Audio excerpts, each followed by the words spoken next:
We'll get questions started with Thomas Galdenzi. Your line is now live. Hey, it's Thomas Galdenzi with Combat Sports Coverage. And I was just wondering, how are you feeling heading into this fight with JJ, who is a submission specialist? I'm feeling great. I've been in there with a lot of top guys throughout my training camp, and the best me is yet to come out and show what he can do in the cage. So I'm feeling great, man. And how was your training camp for this fight with COVID-19? What was the biggest problem that it probably played into your training camp than normal? For me, nothing. It actually got a little better. I spent the time throughout COVID kind of just seeing where I was going to kind of lay roots, and I decided to do that in Denver. But before I decided on Denver, I was quarantined with AJ Matthews, and me and him got our thug tie on, and I grew a lot during the quarantine. So I think that it was a kind of a blessing in disguise for me to be able to slow down, not be fighting as much, and grow as a fighter. So it was all positive things. Well, thank you so much, and I look forward to your fight. Solid. Great. Our next question will go to Brian Woodman. Brian, your line is now live. How do you do? My name is Brian Woodman. I'm with Nutmeg MMA. How's it going? How you doing, sir? Thank you for your time. How do you feel your wrestling is going to stack up against your opponent's Brazilian Jiu-Jitsu? Look, at the end of the day, he hasn't had anybody on top of him beating the shit out of him, and that's what it's going to boil down to. I've been in there with guys like Emmanuel Sanchez, and at the end of the day, it took Sanchez a while to decipher what I was doing on the top and how I was doing it. And if I choose to take this fight to the ground, there is absolutely nothing J.J. Wilson will be able to do to stop me. I think that he gives up position a lot. And I think that he tries to be a little bit too jiu-jitsu and too slick. It's a fight. It's not a jiu-jitsu match. It's not a wrestling match. So I think that if it did come down to it, my wrestling would destroy his BJJ skills in a heartbeat. Okay, thank you. Great. Our next question will come from the line of Brian Peters. You're now live. Hi, this is Brian Peters from All Access MMA. Just a quick question. Obviously, all of your professional fights have been in Bellator. Do you plan to spend your entire career in the promotion? And what makes Bellator such a great place to work as a fighter? Yeah, I actually do plan on, if it ain't broke, don't fix it. That's always been my motto. So they've been treating me well since I've been in the promotion. I've gotten fair fights. I've been getting pushed with the right fights. I've also been getting, fights that are supposed to help me grow, like the Sanchez fight and fights of that nature. And I'd like it because at the end of the day, I can do as much coding as I want to do and still be one of the top fighters in the organization, and that's something that I love. So I plan on sticking around for years to come. As long as I put those gloves on and step into that cage, I plan on having a Bellator B on them. Awesome. Thank you. I appreciate it. Our next question comes from Steve Jewin.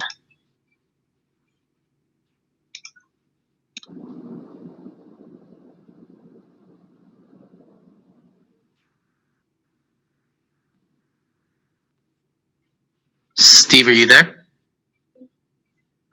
Can you hear me?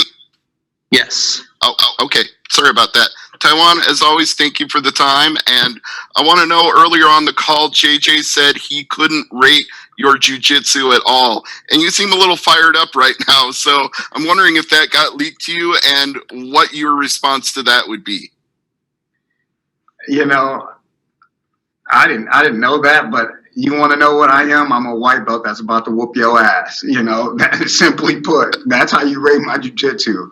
I'm a white belt in jiu-jitsu, but I'm a black belt in whooping ass. So, he can say what he wants to say, but again, there's levels, and he's never fought anybody like me. He's never felt anybody like me.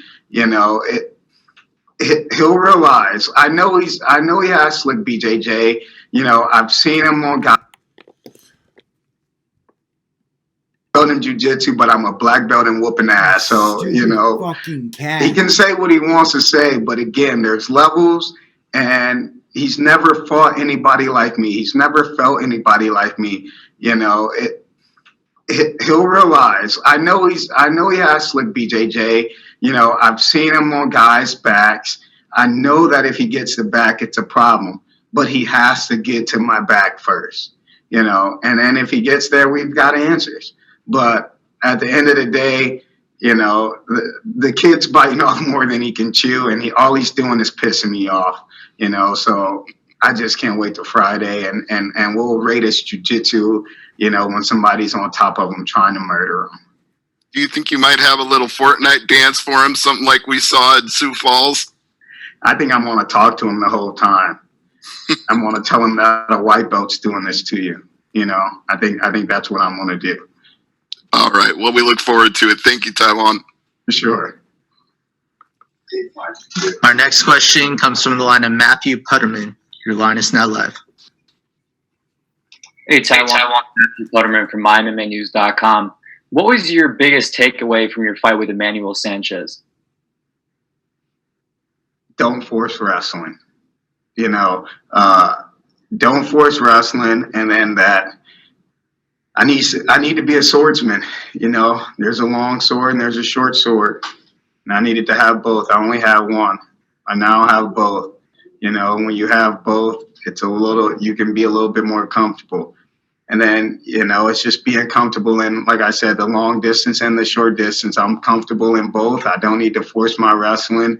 I am prepared to stand and bang for 15 minutes if absolutely necessary, and positioning and just not settling in any bad positions.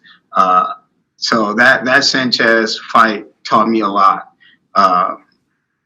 You know, that was invaluable, I don't know, 9 minutes, 10 minutes or whatever that I spent in the cage with him. So I'm grateful for that fight, and I just know how to really balance my energy and conserve, you know, my energy to really get to the end of every fight, no matter how rough or how tough it is.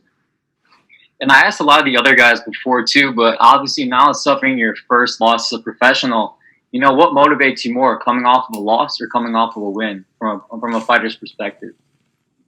Well, definitely coming off a loss. I mean, you got beat up in front of the whole world. So, you know, that's as much motivation as you need to get back in the gym and start training again and you know, rebuild yourself back up. And I feel like that's what I'm doing right now. I'm back on the building process. And I've taken the steps necessary to really go out there and show that I'm on a different level. And as you see the Bellator Featherweight World Grand Prix is kind of like on a pause at the moment. And once that comes back and once it resumes, who do you have winning the tournament? Who do I have winning it? Yes. I don't know. I don't even know who's in the tournament anymore that I'm not in it. So I don't really pay attention to it that much. You know, for me, it's all about, I've never been a fan. You know, I've never been a fan of anything that I'm competing in. I never watch anything that I compete in. I literally just started watching fights, you know, 2 or 3 months ago.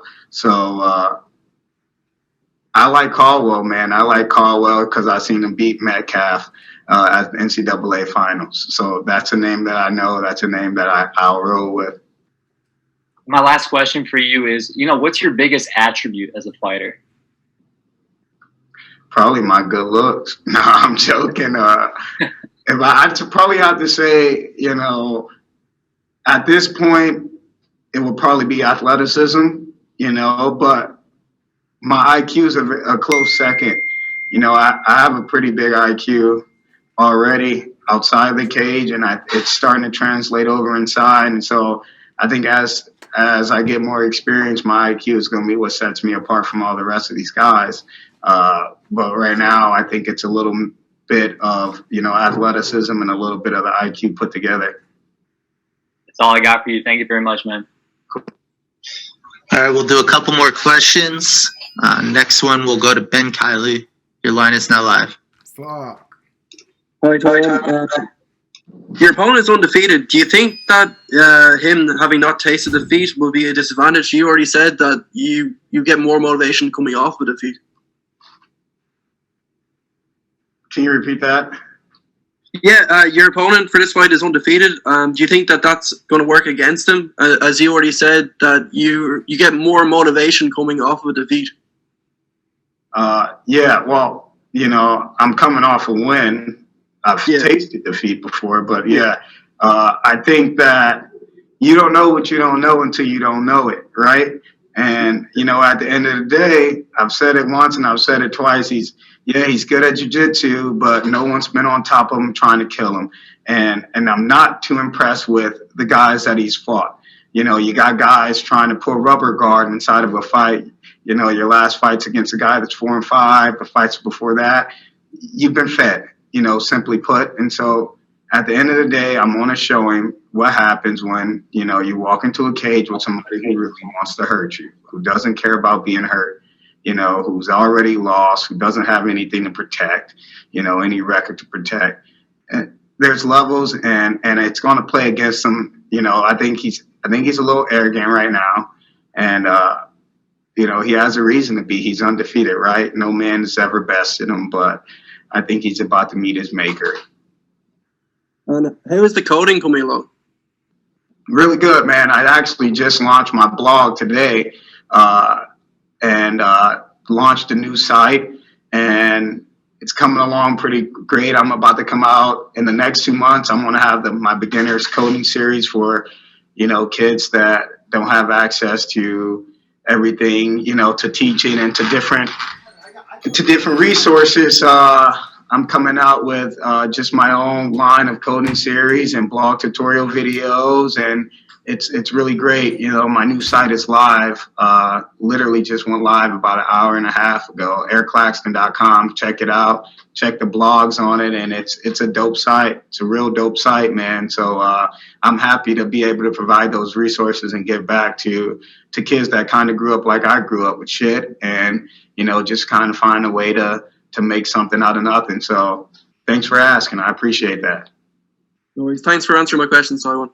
For sure. All right, 2 more. Next one goes to John Eric Polai.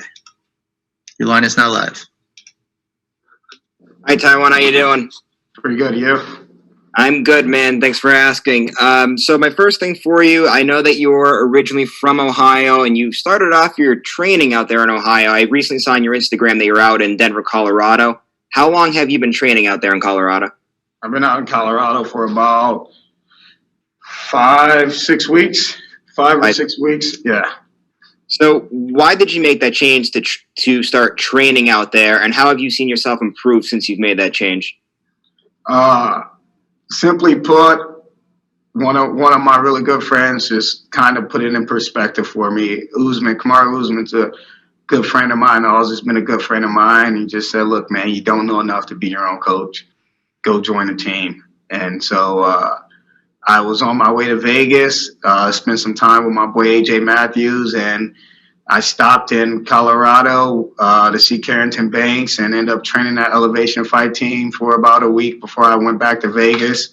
I had got to Vegas and then decided to turn around and go back to Colorado and call that home. So got great partners to work out there with, and it's good to be able to walk into a gym and just be able to train, and leave the gym and know that tomorrow when I go there, I'm going to have great bodies to work with, like Dober, like Gapey, Magny, Austin Hubbard, you name them. I'm sparring with all these guys on a regular basis now. And, when I go home, I can kind of cut my brain off, and I don't have to plan my next workout, and I don't have to pick up workout partners, and, all the things that I was doing while I was in Cleveland, I just don't have to do anymore. So it's freed up a lot of my mental space and allowed me to really just focus on fighting. And that's why I decided to make Colorado home.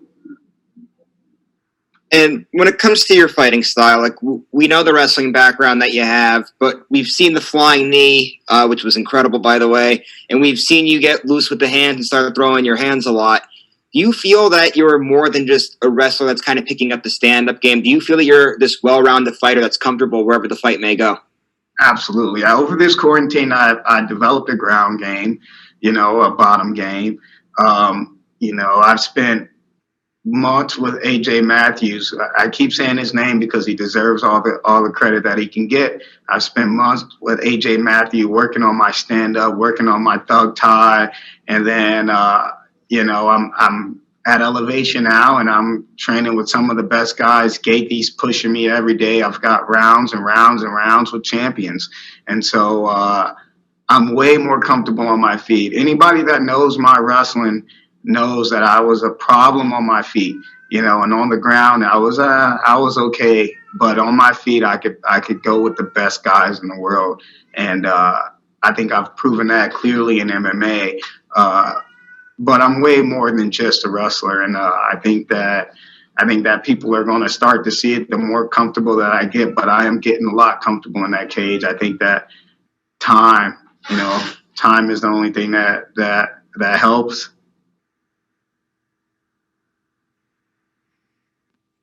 All right, and with that, we'll let Tywan go, and we'll bring Jordan.